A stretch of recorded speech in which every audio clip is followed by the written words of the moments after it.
Hi everyone, I'm George Farrar. Welcome to Jax 94, Jacksonville as it was in the year 1994. So, in the early days of 1994, it was time to demolish almost all of the Gator Bowl, and it was time for Jacksonville to build an NFL stadium, which would initially be named Jacksonville Municipal Stadium. Of course, we would know it later by all the corporate names that were put on it from time to time, changing. But isn't it amazing to see this accomplishment happening for Jacksonville, a big thing happening? But construction of this stadium was not the only big thing that was happening in Jacksonville. In 1994, a grand jury came back with recommendations that the officers in the Jacksonville Sheriff's Office have a minimum education of an associate's degree in community college. So it's interesting to see kind of the perspective of it. Here we see an Ed Gamble political cartoon with the state attorney Harry Shorstein pulling over Sheriff Jim McMillan. And so I actually met Harry Shorstein in the lobby of the FCCJ downtown campus. We now know it, of course, as Florida State College at Jacksonville. I met him briefly and shook his hand. I was intrigued by what was going on because the grand jury was basically saying, listen, we know most of the officers are doing the right thing, but there are problems, and there are things that can make things that can be done that can make things better. There were calls for reform. And one of the, to this day, institutions in publishing out there for Jacksonville has been the Folio Weekly. And I remember at community college in December of 1994 in the cafeteria at the Kent campus reading this article about the state of the JSO and about, it's interesting because you see a picture of Nat Glover, and we know what the future will hold for Jacksonville. And so this is a very amazing time. And you got the feeling that things were going to be changing, right? That things were going to be progressing. So in 1994, the President of the United States of America was Bill Clinton. In 1994, the Governor of Florida was Walton Childs. And in 1994, the Mayor of Jacksonville was Ed Austin. And the interesting thing about Ed Austin, two interesting things about Ed Austin. He changes his political party affiliation as mayor from Democrat to Republican. There's a story that he's going to get on a plane to go to China for a trade meeting. And he is afraid that if the plane goes down, that it'll list him as Ed Austin, Democrat. And so he changes political parties. He becomes a Republican. And that's an interesting realignment. And then he doesn't run for mayor of Jacksonville for a second term. Of course, we'll talk extensively about the 1995 mayoral election in Jax 95. Now, there was an election in 1994 for various national, state, and local positions. And there were also, I believe, some amendments. I only am showing you a portion of the results for the Duval County general election. It was the first election I voted in. Okay, I was so young. I was so different back then. And I voted for Connie Mack for U.S. Senate. I saw his TV ad, and I thought he'd be a great guy, and I voted for him. And he was the first candidate I ever voted for in an election, top of the ballot. And I voted, and it's kind of interesting. You look back at the different people that were in office at that time. Now, as promised, I'm going to talk with you in a comprehensive way about the Jacksonville River City Renaissance Urban Renewal Plan. We're talking approximately $235 million borrowed, and something that came through from the city council. It was a big initiative out of the Ed Austin administration. If you want to look at what an Ed Austin legacy was, and really if you look at what a John Delaney legacy is, really, when you look at it, That would be River City Renaissance. And there was a lot that's to it. There was a lot of good, okay? I want to start from the outset to say that there was a lot of good that resulted. A lot of improvement, I believe, in the overall quality of life of the city, of which there needed to be a boost. And I'm going to explain that to you, but I'm going to first start talking with you about LaVilla, because this is where some things went wrong. Residential is important in an inner city. LaVilla has a rich, amazing history of which I did a show about that's on the Jack's Life channel. Various places, including the Ritz Performing Arts Center and Museum. Various websites have a really great history, better history than I could ever tell you about the African American heritage in the area, in the heights of the 1930s and 1940s and before even.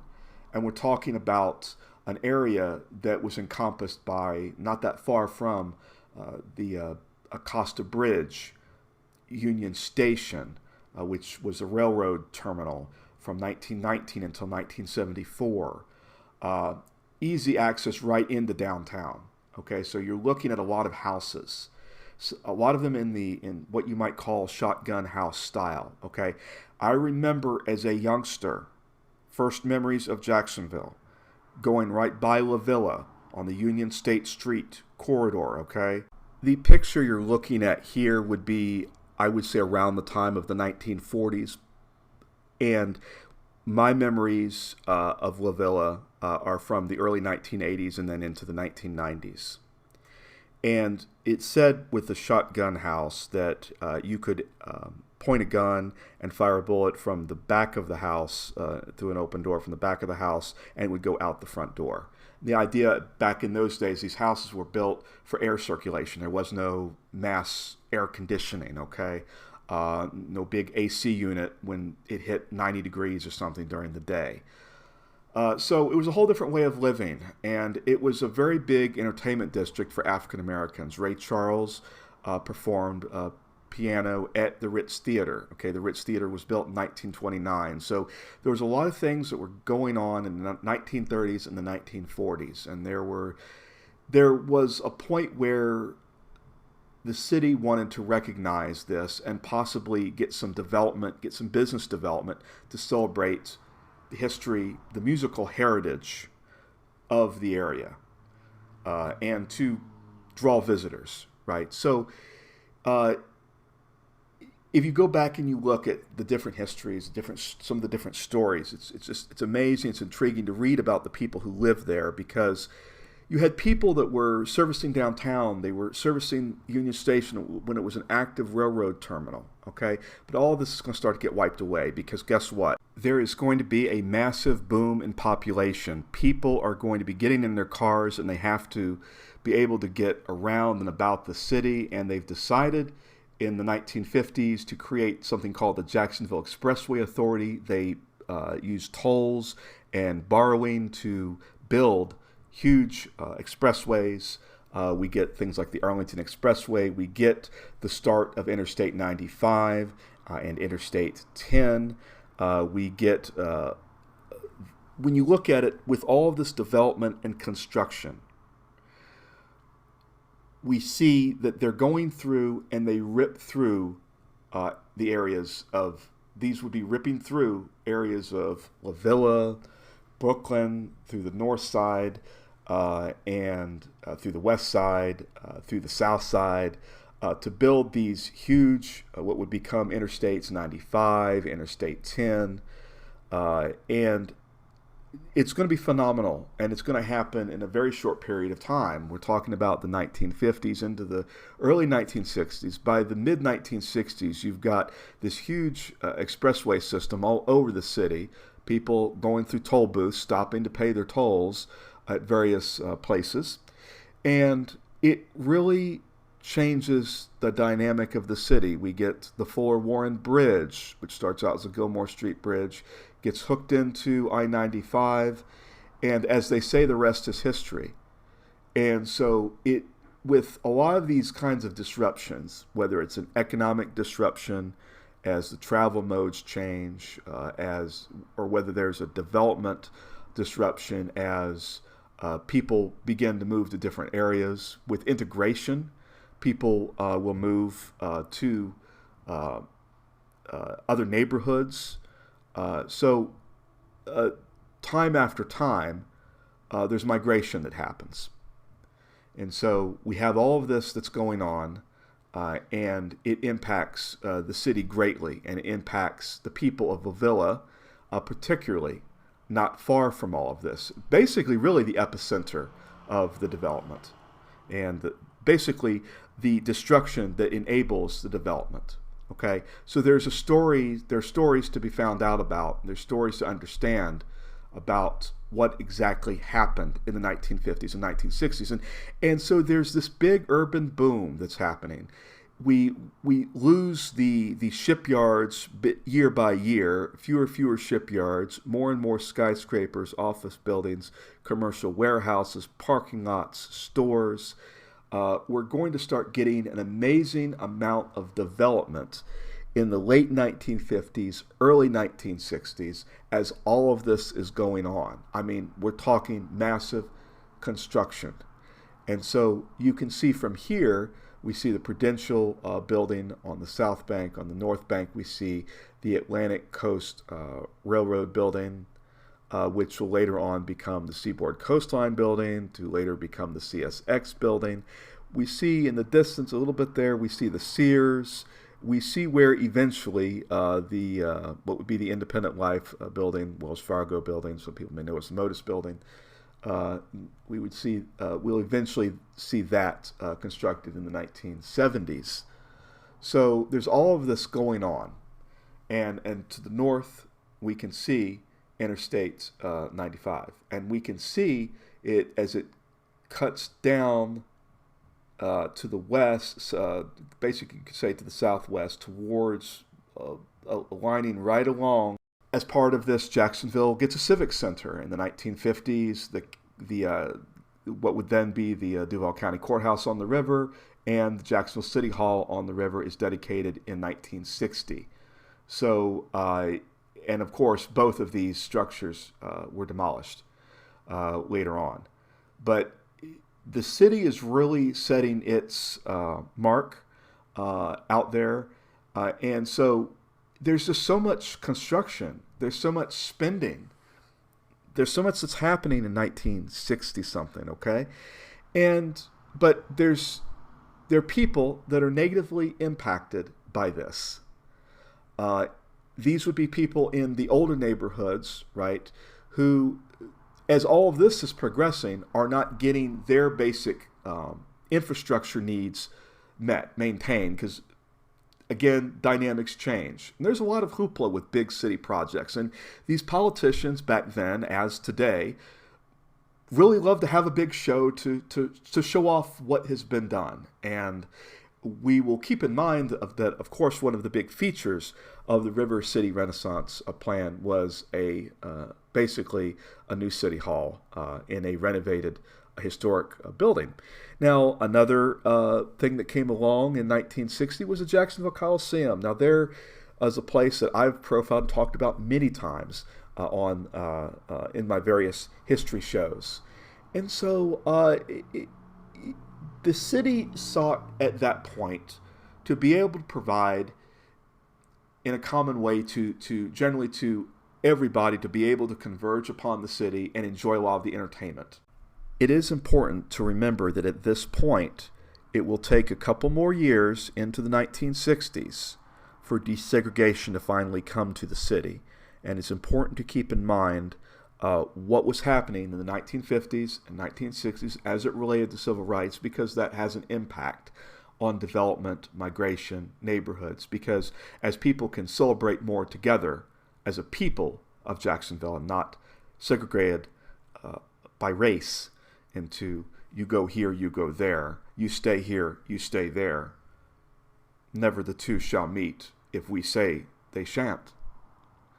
Those times were going away. And we see a beautiful picture here, a zoom in. We see, you look at it, we've got the Atlantic Coastline Railroad building constructed around the early 1960s. We have the Civic Auditorium constructed around 1962. Behind it, we have the Sears store, which was constructed around 1959, behind it. And the Sears was huge. I remember visiting in the late 70s or early 80s as a very young youngster. And I have a couple great memories of that place. And behind it, you see the Hotel Mayflower, which was demolished. Directly behind the Hotel Mayflower, you see where it says the Hotel George Washington. That was demolished as well. Okay. Later on, the Robert Meyer Hotel further back would be demolished. So a lot of things, some things stay, some things go. Now, of course, how can I forget the Civic Auditorium? I saw went to many a ballet performance, concert performance at the Civic Auditorium, where, of course, I was on my best behavior. How can anyone ever forget the many field trips to the Civic Auditorium?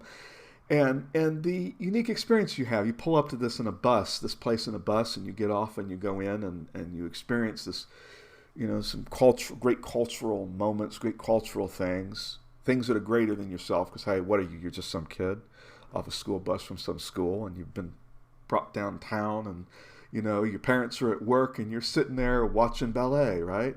Okay, so now it was time by the 1990s for this building, built in the 1960s, people felt, to be renovated. There were always complaints. You'd hear complaints about the Coliseum, you'd hear complaints about the Civic Auditorium, about acoustics and what could possibly be done for it to be a good venue for people to come and really have a good time and really perform and bring in the big shows that maybe some of your more socialite, more culturally adept people may want to go for. And certainly you have some splashover effect with young people, right? So again, we're talking about can people enjoy in common, right? And I think that in some ways is the brilliance of the River City Renaissance. You have that mass amount of money, you throw it into a package. You have to provide something for everyone because it's got to get through the Jacksonville City Council, okay? Your socialites, your people that want to bring good concerts to the city and have a place where you can step out and feel like you're having your night on the town, right? You may have not gotten that from a 1960s era building, okay? But by the 1990s, you're feeling that, look, couldn't we have better, right? We're right here on the river. Can we not do more? Times Union Center for the Performing Arts is what we get. And in the background, you can see the names of skyscrapers, how they've changed a little bit. Back then it was Bell South, and first, how can you forget First Union? Okay, long time ago. Seems like a long time ago, but some people it isn't. But I don't know, sometimes it seems like a lifetime ago, but sometimes it seems like just yesterday, right? And it's amazing to see what really was pumped into the city to really enhance it, just as the Jaguars will come along in 1995. It's almost like, let's get things geared up, let's get things ready, let's get our facelift, because we're going out for a night on the town nationally in 1995. Now, I want to talk a little bit about historical renovation because the city does have a legacy that should be recognized for that, okay?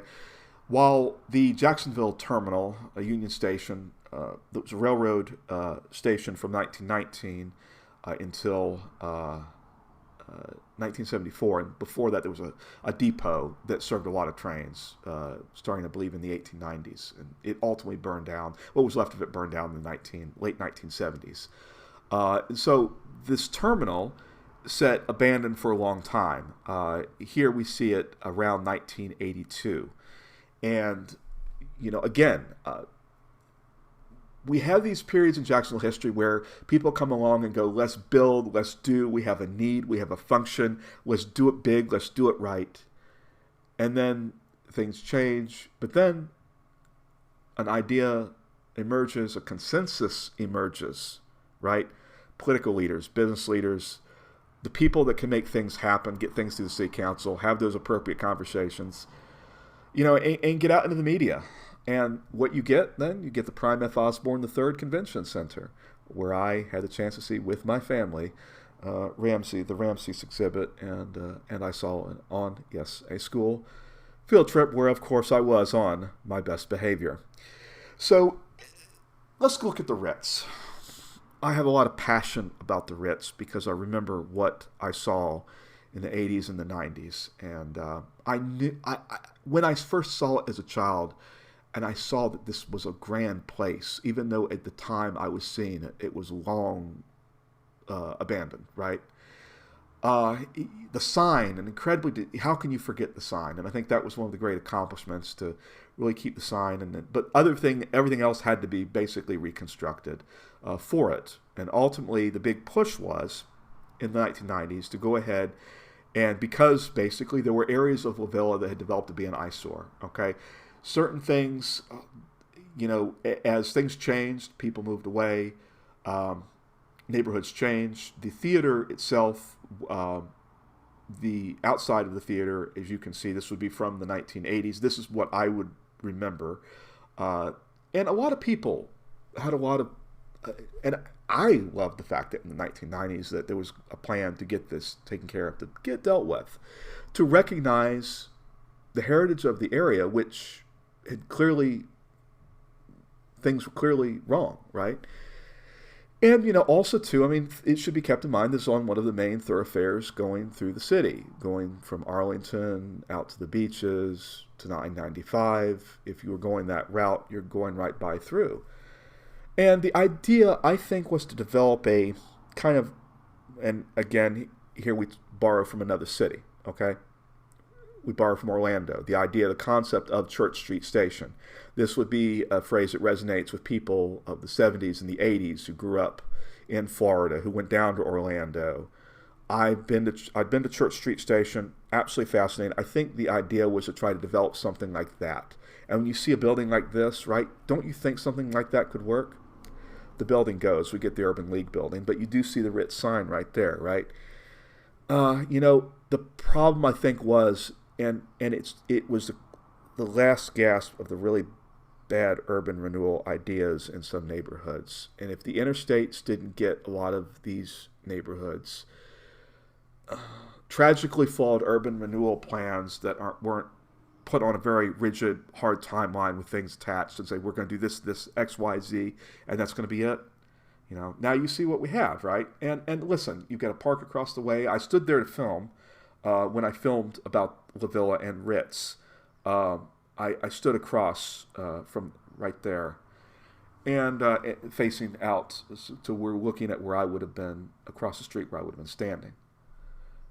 I don't know. You have to have something there. You just can't have one building, right? It would have had to have been massive.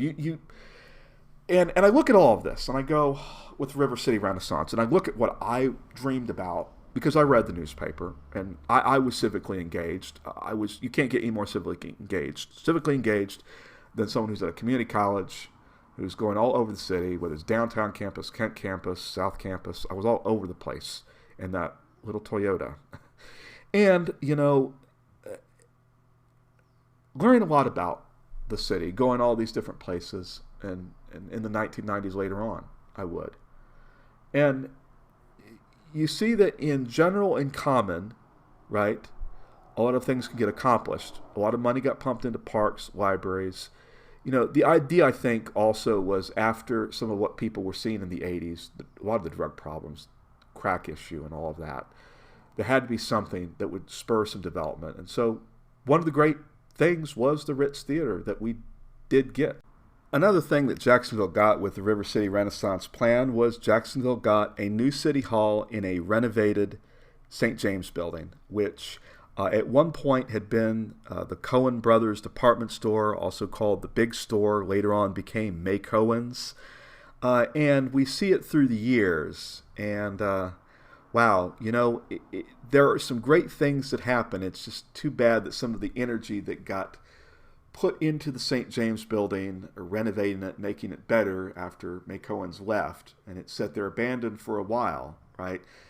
It's too bad some of that intense effort maybe possibly could have just been put elsewhere, and then you hobble along with the old city hall, and then later on you go along and do something new. But if you look at how massive the building is, it's an amazing accomplishment, and it's something that should be remembered, and it should be recognized as something that was accomplished. But again, what are you looking for in common? There's some great things that can happen with LaVilla, but those are things that have to be done, corner by corner, street by street, is looking at what we're looking at this point. The problems with what happened and what resulted are clear, and they've been understood for a while. This is from an article, a 2010 article from the Times-Union, and you can see where it actually references the Duval County courthouse under construction. Okay, I mean, if you look at the construction of government buildings, right, that's always taken care of. But I think that they need to start looking at making things better in all of the neighborhoods. But it takes people to do that. I think a big problem the city had was they started condemning land. They started moving people off the land. Some of these people ended up in a place called the Ambassador Hotel. All right. I'll tell you right now that life is a funny thing, and I think my trajectory in creating history videos were my experiences in the 1990s, which were very, I would say, somewhat raw. You grew up, as a somewhat, let's just say I was a fluent white kid on the West Side, all right? And you see a city that you love, and you see such great potential, and you hear such great grand plans, and then years go by, and you see what you see, and you have what you have as a citizen, right? I was a citizen of Jacksonville up to 2019, with some gaps, of course, from where I lived other places. And so I leave you with these thoughts that there's a potential for more, right? There's a homeless center, the homeless shelter that was built as part of River City Renaissance.